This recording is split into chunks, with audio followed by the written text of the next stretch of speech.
If I'm cutting a film and I'm kind of producing and cutting it myself, I'd have the story blocks sort of established in my mind, and then I'd go and then I'd have transcripts for every interview, and I'd go through it and mark them up, knowing which story points are going to be relevant.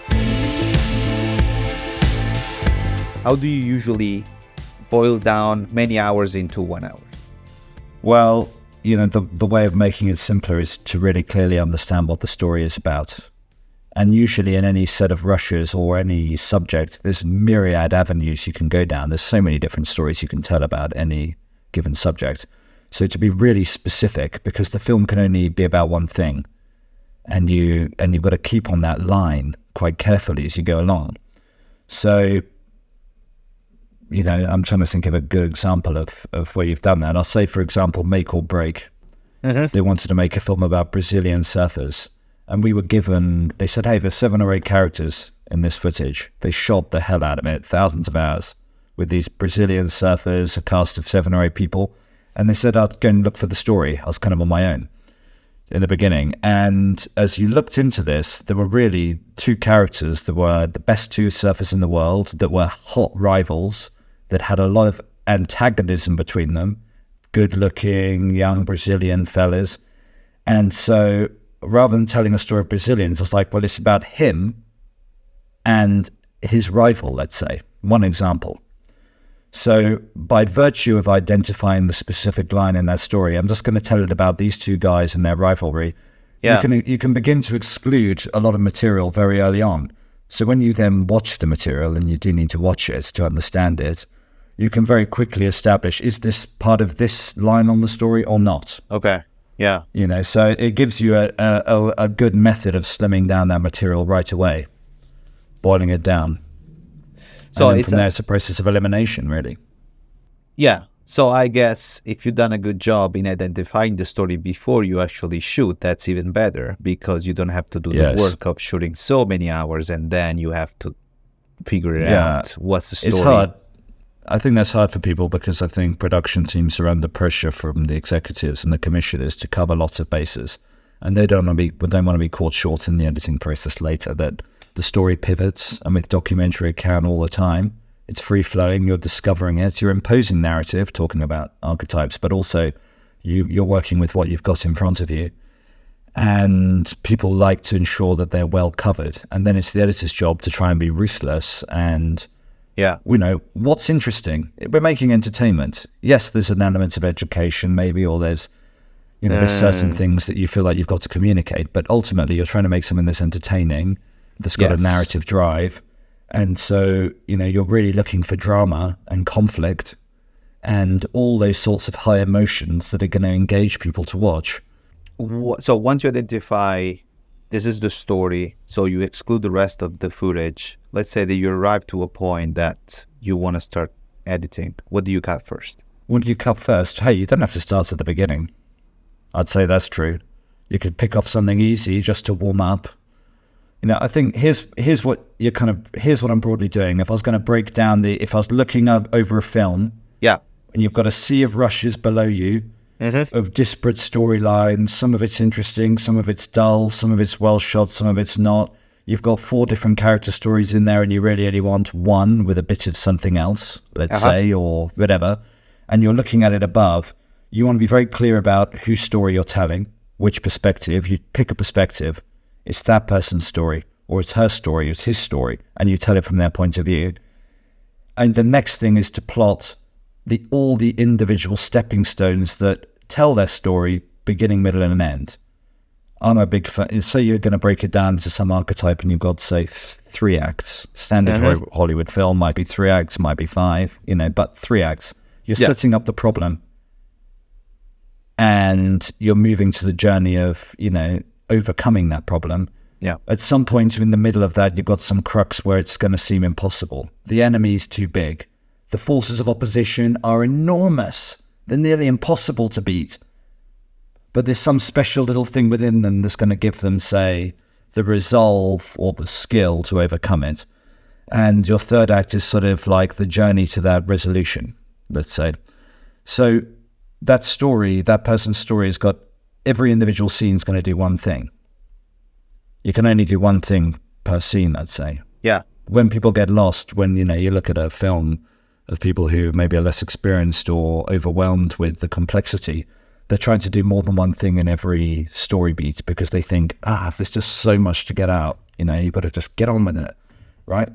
And in actual fact, no, you break it down into all the little units and you add them all up one piece at a time. So in a 60-minute film, you might have, 10 scenes. Maybe you've got 15 scenes, something like that, 3-4 minutes a piece. And to almost plot beginning, middle, and end, what are the individual places you go? You're going to meet the character. What are you going to learn next? What are you going to learn next? How's that going to lead to that? And you're working out a sequence of information almost. And then when you watch the material in your mind, you're discovering it as you watch it. It's a bit of a symbiosis between the two, but you're ultimately kind of plotting out that journey, beginning, middle, and end. I remember, like you mentioned it, like you always cut the audio first. I mean, everyone's got a different approach, but if I'm cutting a film and I'm kind of producing and cutting it myself, which is something I tend to do quite a lot now, I'd have the story blocks sort of established in my mind, and then I'd have transcripts for every interview, and I'd go through it and mark them up, knowing which story points are going to be relevant. Yeah. And then I would pull the sync on those, as in take it from the paper transcript and find the interviews in the edit machine and mark those points and put them into a timeline in that kind of sequence. And then what I'd be left with at the end of that process is maybe a 2 or 3 hour long assembly of all the spoken words that feed into all those story points. And then I'd pick one of those off and I'd boil it down. And I'd look at the material in the rushes that supports those. Sometimes you need archives, sometimes it's all there in the rushes. Yeah. And I would craft the two together into a little block. Yeah. Put it down, pick up the next one, till I've got a kind of cut of everything. And then you watch that and, the connections and the transitions, it can always be worked and the scenes themselves. But you've got the basic kind of foundation there of a film. Yeah. For those who are listening, when we talk about rushes is all the footage that we have. Assemblies that's another thing that is in the book and explained that really well, is assemblies like you put together on a timeline all the footage and you divide it by, let's say, whether it's B-roll, whether it's actuality, whether it's I do assemblies, for example, for a specific city. If I'm filming in 10 different cities and I need footage of each city, and you put that on the timeline, and I remember how much time that saves. Another simple thing, but like having all the footage divided like that, where you need to go at the right time. And that's another thing you stress on, being organized. Having everything organized that way. I think as well, when you talk about how do you deal with thousands of hours, the best thing to do is to eliminate what's not needed as early as you can, so you can focus on what's important. Yeah. And I can't hold all this stuff in my head. It's complicated, right? So when you're watching your material or when you're pulling your interviews, you're essentially looking at eliminating everything that's not the story you've determined it's going to be.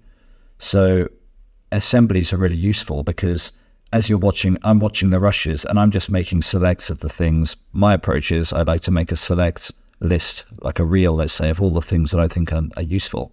And then I never really go back to the original rushes. There's moments where you need to, but not very often. That's true. I really just then work from my select list for each role, for each story. And I'm looking at the sort of 10% of the best rather than the 90% of the average or the not so good, or maybe excellent. You've got to kill your darlings because there might be amazing stuff in there, but it's just not in no way relevant to the story. And by virtue of that, you have to go, what a shame, but never mind. Bye. And I think, honestly, when you are at the beginning, what drives you usually is the beautiful footage. Is that specific scene, or maybe there's actually a scene that the content is so good, and then you go back, is this part of my story or not? And as much as it kills it really smash your heart to do that, you gotta make that call, and you just gotta say, this is not part of the story I'm trying to tell. This is where experience helps, because the more and more you do that stuff, the more dispassionate you can be about these things and go, okay, never mind, bye. Forget it. I remember in the beginning, it's true of taking feedback. I remember the first time I got into a cutting room doing a proper thing, and the director wasn't mean. She she wanted to do some changes, and I couldn't hide my kind of like hurt almost. I was like, it's not, the way I did it, or you don't like my idea or something. And the more you do it, the more you're like, yeah, whatever. You might spend weeks sticking something together. People go, you know what? Let's not use that anymore. Or this isn't going to be part of the story going forward. And you just go, yeah, whatever, fine, bye, chop, dead. Short memory is a very good thing to have. You need a bit of memory, but equally, you need to be willing to just abandon ideas and kill these kind of good story threads and move on and not let it interfere. You'll never regret it.